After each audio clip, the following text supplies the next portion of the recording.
Bonsoir à toutes et à tous, heureux de vous retrouver pour la tranche info en direct sur votre antenne Canal 10 Télévision avec au programme de cette soirée Info 10, le journal local et régional qui sera suivi du Focus, une heure de débrief sur l'actualité et ce soir nous recevrons Rodrigue Trèfle, le président directeur général de la SAFER. On reviendra sur le conflit qui l'oppose à M. Cyril Moutoussamy, ce sera à 19h après la coupure pub, mais pour l'instant place au JT.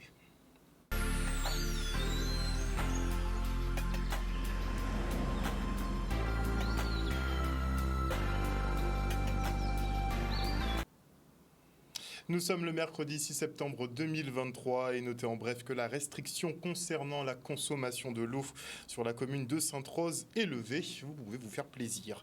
Et dans le cadre des journées parlementaires du groupe Lyotte, les élus et chefs d'entreprise se sont penchés sur la vie chère dans les Outre-mer. Des professionnels qui souhaitent que leurs députés mettent la pression sur le gouvernement pour appliquer les lois relatives à l'octroi de mer et que sonne le glas des monopoles. Le reportage.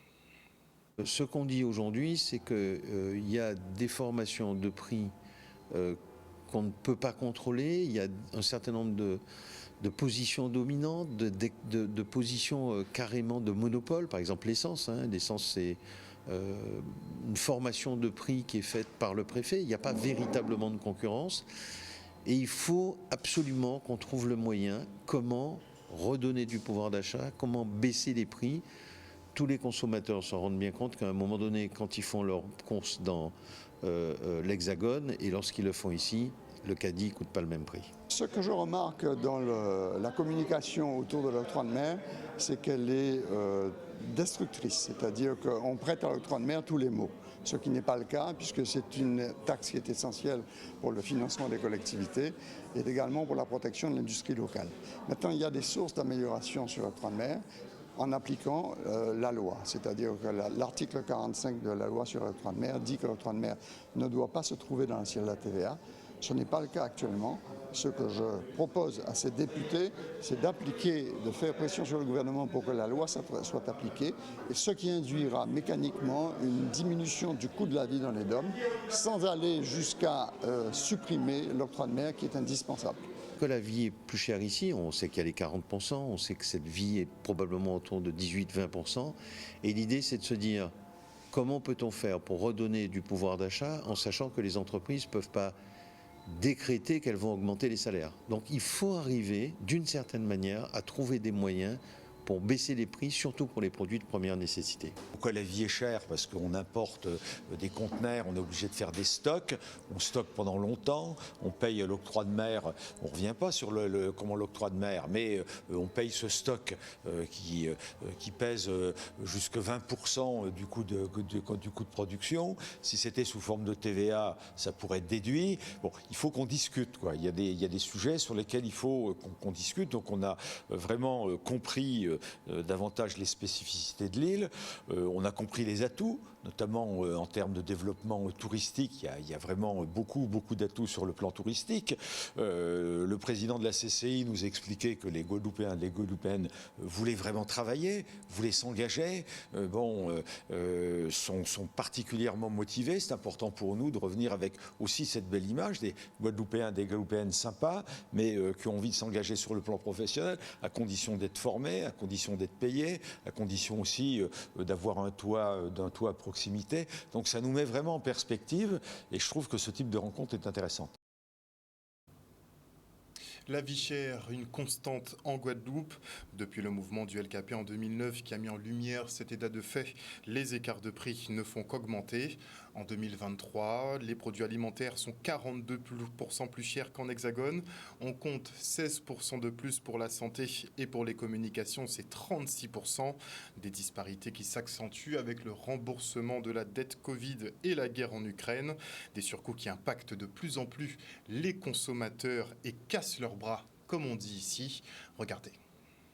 Ce qui me coûte le plus cher, les courses. Les courses, quand je dois faire les courses, comme les prix augmentés, donc ça me revient vraiment plus cher. Waouh! Qu'est-ce qui coûte le plus cher? La viande. La viande est très chère. Le transport, c'est les déplacements, c'est la voiture. Tout en fait, l'alimentation, même des bouteilles d'eau. La nourriture, je pense. Dans le quotidien, la nourriture. Après, il y a le loyer, mais bon, ouais, on va dire la nourriture, la viande surtout. Ouais. Ce qui me coûte le plus cher, c'est le budget essence. Mon budget essence a vraiment explosé. Et là, je suis obligé d'optimiser mes déplacements. Selon vous, pourquoi tout coûte aussi cher aux Antilles? Bonne question. Ils ont dit que c'est par rapport à l'inflation, par rapport à la guerre en Ukraine. On va savoir si c'est vrai, mais en tout cas, c'est pas facile à vivre. On connaît le problème des monopoles, on connaît le problème des transports et puis le contexte international. Ça, je ne sais pas, parce que moi, je ne vis pas ici. Je vis en métropole. C'est sûr que la vie est chère aussi, même là-bas. Mais ici, c'est vraiment casser les bras des gens. Je pense qu'il y a des marges importantes qui sont faites, ça c'est indéniable. Et à mon avis, il y a l'inflation, il y a le coût de l'inflation. Et je pense qu'en ce moment, c'est vraiment compliqué en fait. Comment vous faites au quotidien pour gérer avec cette inflation? Je gère, parce que moi, vous savez, je ne suis pas d'aujourd'hui. J'ai été élevée avec une grande personne. Les temps étaient difficiles dans notre temps. Donc, maman nous a toujours appris à gérer et je gère. En fait, on fait attention, mais on essaye de vivre, on se prive sur d'autres choses. Les vacances, par exemple, etc., etc. Je gère, j'essaie de gérer. J'évite d'acheter tous les jours parce que des fois on fait les courses au début de mois, mais c'est vrai qu'en fin de mois, il nous manque pas grand-chose, il nous reste pas grand-chose. Donc du coup, on est obligé à chaque fois de réacheter. Donc là, on essaie de ne pas réacheter, d'essayer d'acheter au début du mois le maximum pour essayer de finir le mois, quoi. Je fais attention à mon alimentation, j'ai un budget bien évidemment. Je me fais plaisir quand même de temps en temps.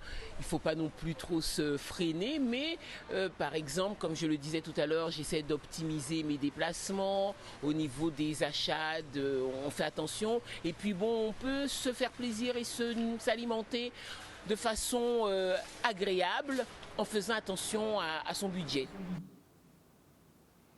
Retour maintenant sur la visite au RSMA du commandant supérieur des forces armées aux Antilles.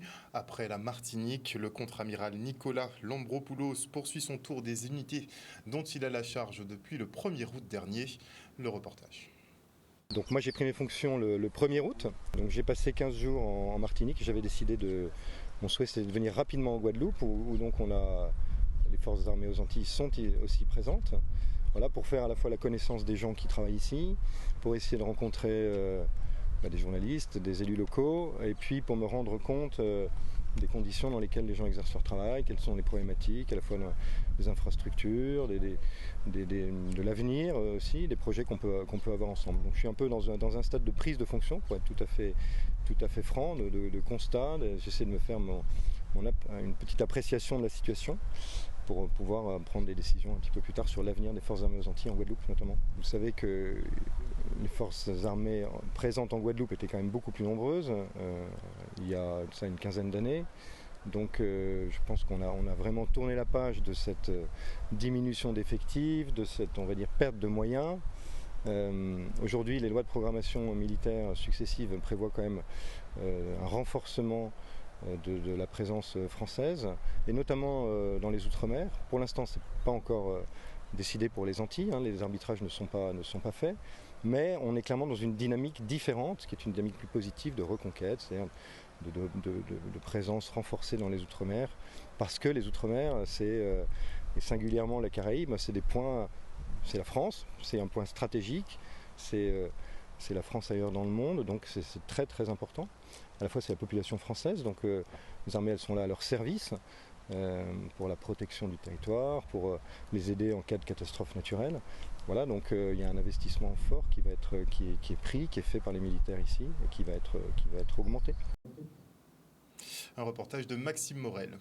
Et on enchaîne avec le séminaire d'intégration des étudiants de l'Université des Antilles. Ces derniers sont invités à participer à des ateliers pour s'initier aux arts, sports et autres activités comme la sophrologie pour apprendre à respirer et évacuer le stress et le négatif. Regardez. s'organise en conférences et en ateliers. Donc les conférences sont vraiment une visée administrative ou pédagogique, c'est-à-dire les renseigner sur les formalités d'inscription, les dispositifs qui sont à leur disposition en matière d'aide sociale, en matière d'accompagnement à la réussite.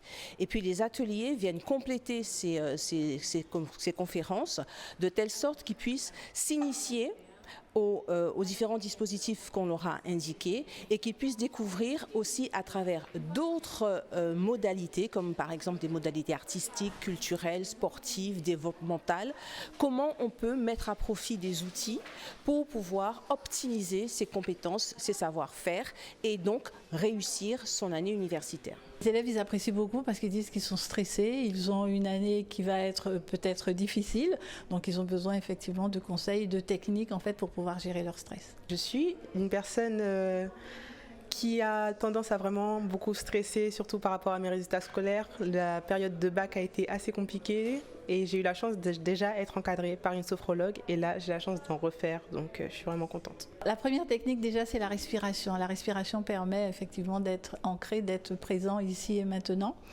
Et après, il y a des techniques comme gérer le stress, le paysage de détente, expulser le négatif, inspirer le positif. Enfin bon, je vous cite des choses, mais c'est vrai qu'on peut en parler pendant des heures, mais il est très bien en fait de pouvoir pratiquer. L'objectif, c'est véritablement de concourir à renforcer la réussite de nos étudiants de façon à diminuer le taux d'échec, n'est-ce pas?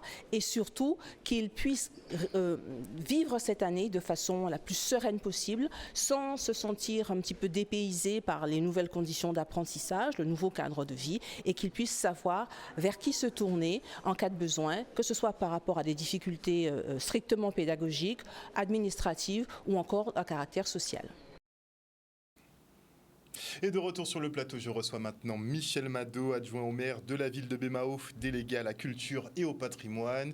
Il est en compagnie de Guillaume Sidicina, sportif de haut niveau, double champion du monde de kickboxing. Bonsoir messieurs. Bonsoir. Bonsoir. Donc la ville de Bémao qui chaque année organise son fameux village des associations, puisqu'il faut se déterminer effectivement pour cette rentrée. Comment ça se passe cette année? On a gardé le même format que les années précédentes? Des évolutions? Comment ça se passe? Alors quasiment le même format. On a plus d'une cinquantaine d'associations culturelles et sportives. Donc c'est le village d'inscription pour les activités de l'année. Et cette fois-ci, petite amélioration. Mais là, on sera au bord de mer carrément. Donc tout le village sur le bord de mer. Au niveau de la friche? Oui, au niveau de la friche carrément. Donc on part depuis le port de Plaisance jusqu'à la friche justement. C'est bien ça qui permet dans l'eau Mounvoué qui est dit en mer à Bémao. Et on a la chance d'avoir le parrainage de Guillaume Sidicina aussi cette année. C'est aussi une fierté bémaotienne et c'est la preuve que la pratique du sport ou de la culture, ben ça donne lieu en finalité à des réussites telles que celle de Guillaume. Quoi. Alors pourquoi vous avez choisi un parrain double champion du monde de kickboxing? Ben parce que c'est une fierté bémaotienne, c'est un jeune qui est exemplaire, qu'on aime beaucoup à Bémao aussi. Et, donc vous le suivez déjà depuis un certain temps? Oui, effectivement, oui, on l'avait reçu lors de son titre. Et c'est vraiment un exemple pour les jeunes aussi. Donc c'est un exemple et on espère qu'il y a d'autres petits Guillaume et suite à l'inscription à ça, sur plusieurs années après, des personnes qui vont choisir un sport qui leur convient et exceller et briller tel que c'est le cas. Donc il y aura les disciplines de combat bien évidemment, activités nautiques. Club de judo, club de karaté, club de football, club de Viet Vo Dao, club de basket, tous les clubs de football, Sporting, USBM, toutes les associations qui proposent une activité sur le territoire seront présentes, associations culturelles et associations sportives aussi. Quoi. Alors, on va se tourner vers Guillaume Sidicina, donc double champion du monde de kickboxing, c'est pas rien. Comment on en arrive à de telles performances? Alors la petite anecdote pour rejoindre ce que Michel disait, donc effectivement, comment j'ai connu la discipline que je pratique actuellement, c'est il y a 14 ans, lors d'un village des associations pour lequel je vais être parrain. D'accord. Pour moi, ça a été... Donc tu as commencé en associatif à l'école, c'est 14 ans, bon, ça remonte déjà. C'est vrai que ça ne date pas d'aujourd'hui. Donc pour moi, ça a été tout à fait naturel d'accepter la proposition de Michel d'être le parrain de cette édition. Et effectivement, comme l'a bien fait comprendre Michel, c'est une opportunité pour les jeunes de découvrir toutes les associations et clubs sportifs qui sont présentes sur le territoire et éventuellement de trouver leur voie. Est-ce que toi, tu es directement tombé amoureux du kickboxing ou bien tu as testé plusieurs activités avant de trouver ta voie? Alors, j'étais pratiquant du football avant.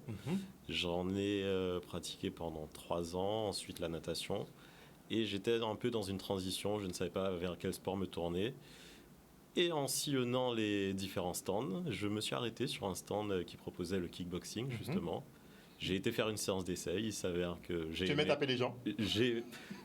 Entre guillemets, j'étais pas trop mauvais, dira-t-on. Et puis, me voilà, 14 ans plus tard, double champion du monde. Donc tu as poursuivi c'est ça. Tes entraînements en association dans un premier temps? Toujours. Après, donc, comment ça s'est passé? Alors, j'ai toujours été licencié dans le même club, donc en associatif. Ah, fidèle à ton club? Exact. Depuis ma première saison jusqu'à aujourd'hui, je suis toujours licencié au même club. D'accord. Donc les associations bémaotiennes fabriquent des champions du monde? Mais il n'y a pas que, on a plein de champions à tous les niveaux, hein, aussi bien dans le football, en athlétisme, au kickboxing et full contact. Non, nous bien à Bémao, nous fort. Hein. Terre de champion. Comme on dit, Guadeloupe, terre de champion. Donc, l'associatif, dans un premier temps, tu es resté dans ton association, tu fais partie de cette même association jusqu'à l'heure d'aujourd'hui, donc 14 ans après? C'est ça, je suis toujours licencié chez eux. Donc après, au bout de 10 ans, j'ai commencé les compétitions un peu à l'international. Il y a eu la trêve, entre guillemets, du Covid. Et après le Covid, j'ai eu des opportunités à l'international et au niveau mondial, pour lesquelles j'ai dû partir en métropole pour m'entraîner, avoir plus de volume d'entraînement et d'autres, on va dire, sparring partenaires. Donc ça fait 2 ans que je fais des allers-retours entre mon club ici et un club en métropole. Et pourquoi tu ne veux pas lâcher ton club de Guadeloupe? En général, il y en a beaucoup qui partent, mais on ne les revoit plus. Je suis attaché non seulement sentimentalement à ce club, mais surtout à mon entraîneur qui m'a vraiment tout appris. Et puis, je me sens mieux en Guadeloupe. Pour moi, la meilleure préparation est d'abord celle qu'on fait dans son club d'origine et bien sûr à domicile en Guadeloupe. Voilà. Donc tu me disais justement avant l'interview que tu as écrasé tout le monde. C'était sur les championnats du monde de l'an dernier. Cette année rebelote. Donc l'année prochaine, un triplé? Pourquoi pas, on vise le triplé. En tout cas, c'est beau de voir que finalement la boucle est bouclée. Un adhérent justement aux activités associatives de la ville de Bémao qui finit champion du monde et qui devient parrain de cette même manifestation. Le boulot est fait. Oui, mais je crois que on minimise très souvent l'apport de ces associations, de ces clubs, de ces écoles de musique. Ou des entraîneurs aussi, des hommes et des femmes qui font ces associations. Des éducateurs, des techniciens. Et sans jeu de mots, mais le bras armé des politiques publiques, je crois que vraiment ce que sont ces associations qui nous permettent d'occuper les gamins, donc pour ceux qui ont, pour les plus jeunes, le plus jeune âge, et puis c'est bien, ça permet de découvrir des vocations, et je crois que c'est important, le tissu associatif, être à ses côtés, le guider, lui donner les moyens justement d'enseigner et d'encadrer ces jeunes, et après, à l'instar de Guillaume, ça donne de très belles réussites dont nous sommes fiers, donc c'est bien, aussi bien dans le football, le basket, l'athlétisme et je crois la musique aussi, par définition, par la culture et je crois qu'on tient le bon bout en ayant cette proximité avec les associations, en étant à leur côté et ça fait vraiment plaisir. Chaque jeune qui est dans une école, que ce soit de sport ou de musique, mais c'est un jeune à qui on offre des chances de réussir, quoi. Et je crois qu'il faut qu'on garde ça en tête et ce village d'inscription aux associations, il a toute sa force pour ça, quoi. Alors, avant de se quitter, le choix de la friche, c'est pour l'ouverture aux activités nautiques? Oui, et puis valoriser un peu notre littoral, quelque part. Donc, c'est vrai que vous ne le mettez pas en valeur. Vous avez un bord de mer, un beau bord de mer, mais il y a très peu de manifestations dessus. Limite, les gens ne savent même pas qu'il y a un bord de mer. Jusqu'à maintenant, il y a certaines personnes qui découvrent le bord de mer, le port de plaisance, sauf les plaisanciers que ça les arrange. Voilà. Mais en tous les cas, pour eux. Voilà. Et nous, on a une opération bord de la mer pas loin autour de tout ce qui est activité nautique. Mais c'est vrai que là, d'habitude, c'était rue Eutrope-Marian, derrière le stade. Et là, on a décidé cette année de bouleverser un peu les choses et de prendre possession de notre littoral, vraiment, afin que les gens apprennent, connaissent vraiment le territoire, quoi. Est-ce qu'une structure verra le jour sur la friche? Je me suis toujours demandé. Si elle sera réhabilitée et qu'il y aura... Un centre nautique, une base nautique qui sera là. Donc là, en commission aménagement, c'est passé. Il y aura une base nautique. Et là, mais vous allez laisser l'épave, hein? Oui, de l'autre côté, oui, on laissera l'épave. Oui, on laissera l'épave. Et là, justement, il y a des clubs de canoë-kayak, de pédalo aussi. Il y a pas mal d'activités nautiques qui se feront là aussi. Et j'ai envie de dire que là, on est à 52 à 54 associations qui ont répondu positivement dans les temps pour présenter leur activité. Il y a des clubs de karaté, des nouveaux clubs qui ont... Les nouveaux clubs ont leur chance aussi? Oui, tout le monde. Alors, ce midi encore, il y a un club de Viet Vo Dao qui nous a contactés pour dire « Ah oui, on a oublié Forum là, est-ce qu'il y a un Pévin ?» Donc voilà, et ça c'est intéressant, parce que chaque club, je crois qu'il n'y a pas de concurrence, et c'est fait de manière très saine. Aussi bien les écoles d'art, les écoles de musique, les écoles de danse, on a le théâtre, et aussi bien les clubs d'arts martiaux, toutes les activités sportives. On a 2 clubs de football qui rayonnent au haut niveau, Sporting et SBM, et franchement, tout le monde cohabite assez intelligemment. Et toutes les écoles ont leurs adhérents. Il y a des enfants. Le timing est intéressant. Le 9 septembre, les enfants, ils ont pris possession de leur emploi du temps. Donc, c'est le bon moment pour dire, OK, donc quelle activité je vais faire? Maman, papa, oui, je vais faire avec mon enfant, je vais faire telle chose. Et c'est très intéressant, quoi. Je crois que le village est vraiment très vertueux à ce sens, le village d'inscription. Et ça permet de lutter contre l'oisiveté des gamins. Et un gamin qui fait du sport ou de la musique ou de la danse ou du théâtre, ou de la petite, c'est très bien, quoi. Donc le rendez-vous est donné pour le village des associations de la ville de Baie-Mahault. Ça se passera ce samedi 9 septembre entre 8h30 et 14h30, donc sur le bord de mer. Voilà. Et le parrain sera donc Monsieur Sidi Sina, double champion du monde de kickboxing. Moi, je suis choqué. Franchement, c'est une très belle performance. J'adore les sports de combat, en fait. Merci beaucoup. Donc maintenant, je vais garder un petit œil quand même sur vous et on attend le 3e titre l'année prochaine. C'est ça. C'est une obligation. On va s'en occuper. Très bien. Merci beaucoup en tout cas, messieurs, d'être venus sur ce plateau ce soir. C'est vous. Parlons maintenant de la ville de Petit-Bourg qui honore ses agents qui participent aux compétitions sportives, justement. En marge de leur activité, ces employés communaux font briller leur municipalité lors d'événements comme le relais inter-entreprise. Le reportage. On a voulu vraiment honorer notre personnel communal, et particulièrement ceux qui sont des sportifs et qui participent aux équipes, qui participent à véritablement à faire briller Petit-Bourg à l'occasion du relais des entreprises, faire briller Petit-Bourg à l'occasion de la nouvelle compétition qui relie Mahault-Petit-Bourg à Mahault-Pointe-Noire, mais aussi honorer nos équipes de Petit-Bourg qui participent au Traditour. Avec notre partenaire KIA, Petit-Bourg depuis 3 ans, donc nous avons mis un bateau sur l'eau et nous sommes en apprentissage.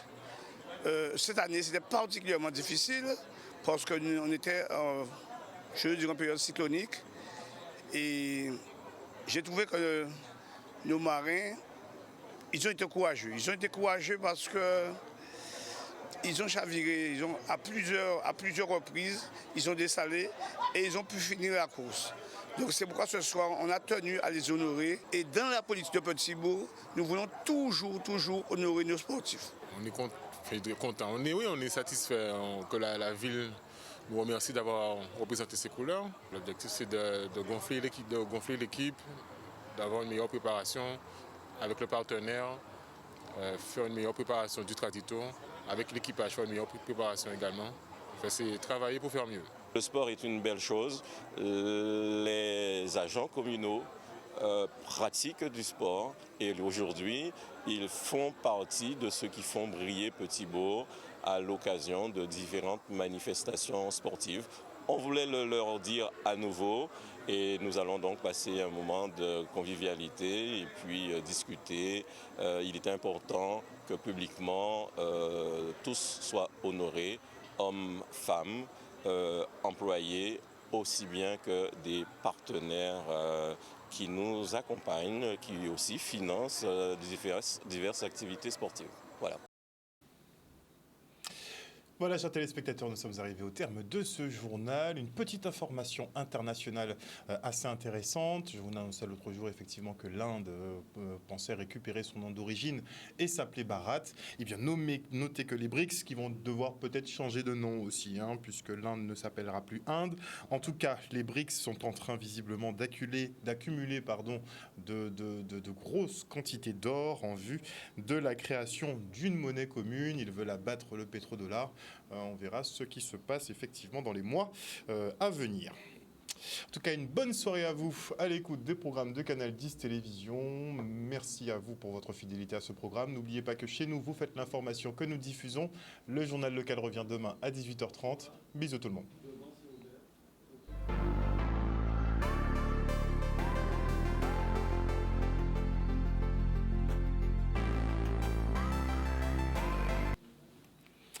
À venir dans la tranche info sur Canal 10, le focus. Ce soir, nous reviendrons sur le conflit qui oppose la SAFER à Cyril Moutoussamy.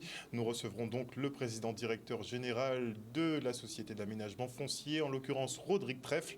Ce sera tout de suite après la coupure pub. Et avant cela, je dis bonsoir à Jimmy. D'accord, je dis le Mimi Raton de maman.